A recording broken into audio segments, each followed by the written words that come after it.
Budget day here in the UK. As a backdrop, the Brexit negotiations are continuing, but we're also told it's the end of austerity. Corrigan joins us now from Cantillon Consulting. I'm not sure where the government comes to this with us for the budget on this, because without the Brexit deal in place, what can the Chancellor do that's not going to change potentially in 4 or 5 weeks' time? Well, as we know, the government's in political disarray. Whatever happens with Brexit, none of these main parties exist anymore. They're all dinosaur structures with people who have different views. And we talk about a broad church in politics, but I think we have sectarian splits all the way across in the thing. So this is a political budget. This is to try and earn some brownie points.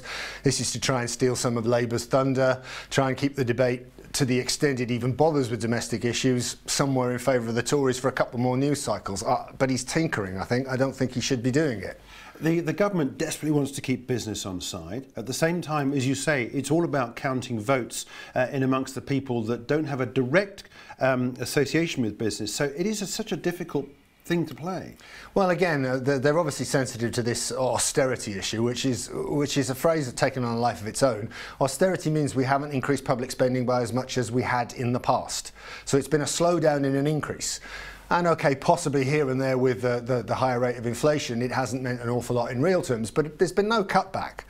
And government never seems to cut back. And austerity, as it happens, it either comes out of somebody's tax packet, or the government borrows it, which means ultimately it'll come out of their son's or daughter's tax packet. So the public sector doesn't have any real austerity. It's the private sector that ultimately bears all the pain. And the private sector is the wealth generator on whom the public sector depends. So it's always ridiculous to keep funneling resources. And we're also funneling resources into an area where admittedly productivity is harder to measure, but is clearly much lower. So if you're going to try and boost average productivity, give all the money to the private sector to start with, and then let's work out where you perceive they are failing to provide the services people want. But the government doesn't have any ideology. It's business managing. It's managing one set of MPs against another, this side of the House against that. It's looking to get on Andrew Marr on a Sunday and say something positive. Yeah.